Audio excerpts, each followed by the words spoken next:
Hey everyone! Welcome back to Miss Ate Plays. At para sa challenge na ito ng ating Sims, gagawin natin or i-goal natin na magkaroon ng 26 children in one generation ang ating mga Sims na alphabetize ang kanilang pangalan. At we will be using the English alphabet which has 26 letters. Okay, so let's recap. Meron na silang dalawang anak, si Alex at Bobby. At shoutout nga pala kay Queenie. Queenie, ikaw ang aming pang 17th child dito sa challenge na to. Salamat sa pag-support at panonood. At kayo din guys, kung may gusto nyong mapangalan yung isa sa mga baby dito. Sa dami ng mga baby dito, ha? Pwede kayo mag-comment. O nga pala, napansin nyo ba si Melody? Habang natutulog siya, nag-up and down siya. Ayan, isa yun sa glitch na nangyayari pag naglalaro ko. Actually, trinay ko na siyang save, exit, and then reopen. Pero ganun talaga. So, isa yun sa concern sa The Sims. Medyo talagang mabigat kasi yung data. Kaya talagang may time na nag-glitch siya. Anyways, pwede pa rin, continuous pa rin naman yung play. Yun nga lang, medyo nakikita nyo siya, nalubog nilitaw. Okay, so, nagdagdagan ko nga pala ng life rewards si Melody at si Christopher. So, si Melody, dinagdagan ko na ng fertility para sa chance niya na magkaroon siya ng triplets or sila ng triplets or twins. At saka dinagdagan, in-adjust ko rin yung kanilang pagiging business-minded para sana, oh my goodness! Isa talaga to sa ayaw ko na weather dito sa Sims, yung stormy weather nila. Kasi nga, ang nangyayari is ganyan. May time pa na nakikidlatan sila. So, grabe talaga. Pero no need to worry kasi natutuloy naman yung game kahit na nakidlatan sila. So, yun nga lang, dumudungi sila. Ayan, so let's continue. Napansin ko nga pala na medyo bumaba talaga yung money at isa yun sa winaworry ko baka biglang umalis si Darian o yung butler nila kasi nga wala nang pampasweldo. Pero, hopefully, kumita na pang mas marami. So, anong pwede kong gawin para mas kumita din sila? Magdadagdag ako ng, ano tawag dito? Canvas? Ayan, or yung painting panel. Ano nga pang tawag dito? Kung saan pwede mag-sketch. Siguro si Melody na lang. Kasi, yung i-sketch niya, pwede niyang ibenta. So, ipapractice ko lang na ipapractice para gumaling siya ng gumaling at magmahal na yung ano. Okay, so pregnant na sa ating ang ating Melody. Very happy. So, di ba kapag nga pregnant, hindi na i-edit yung scenes.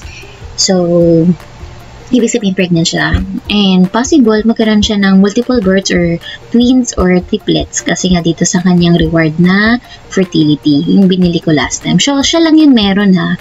Pero kung bibilan ko rin si Christopher sa mga susunod na pregnancy nila, okay din yun kasi mas mataas yung chance sa multiple births at mas mabilis ma-achieve yung goal.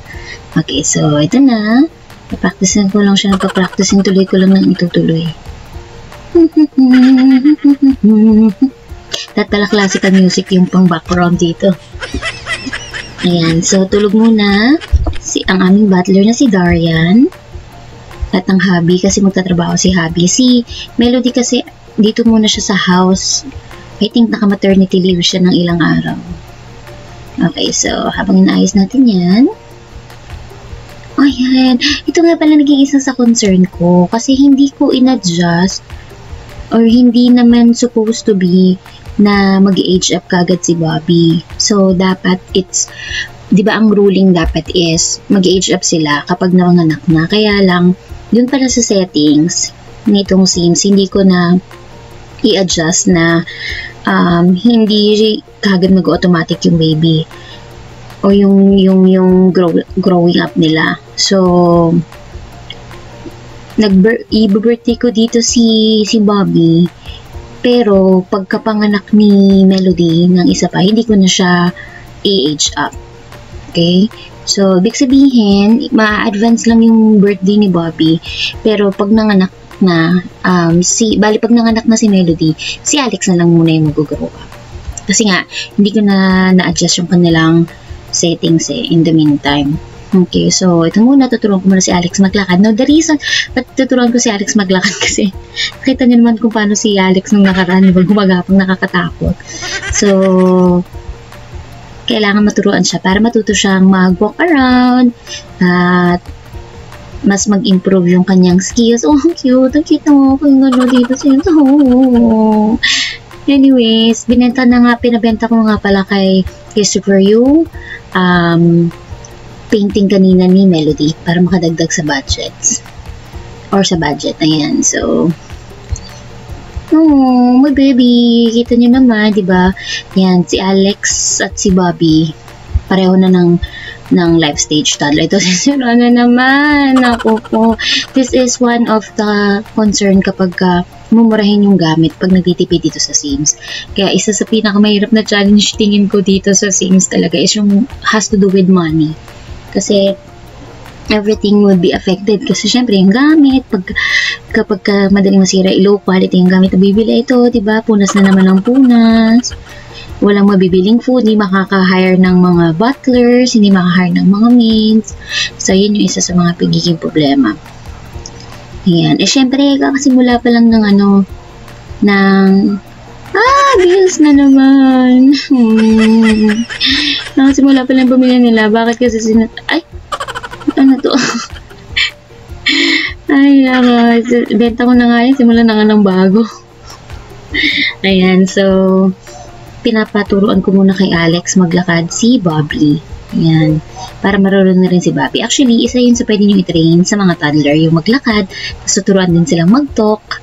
Yan, kasi pag tinuruan nyo sila, pagka age up nila, mas maganda yung mga skills na makukuha nila or mas okay yung schooling nila, diba? At mas magiging successful sila. Pero dahil ang goal lang naman natin is magka 26 na children. So, baka hindi ko na muna yun i-prioritize masyado. Now, ito ang reason ko dito kaya ako paint ng paint. Ay, anak! Anong ginagawa mo dyan, Alex? Nakakatakot naman. Baka biglang malak. Yan. So, ang pinaka-main reason ko kaya pinagpipaint ko ng pinagpipaint dito si Melody is para mas ma-improve yung kanyang painting skills at makabenta siya ng painting na mas mahal. Kasi, syempre, mas okay mga painting, diba? At pwede kong gawin yun habang buntis siya kasi nga naka-maternity leave. So, habang naka-maternity leave si Melody, yan, pwede siya mag-paint at kumikita siya. Na may kita rin siya sa kanyang sa kanyang maternity leave. O, diba? Kahit pa paano gumaganda na, benta na ulit, paint na ulit, wala na siyang ibang muna ngayon task. Ayan. So, bonding time. Oh, baby. So cutie. So, Bobbies. Ayan. So, tuturuan ng talk ng konti. Ayan. Siguro, isa pa sa ituturo dito is yung kanilang potty training. Para, oh no!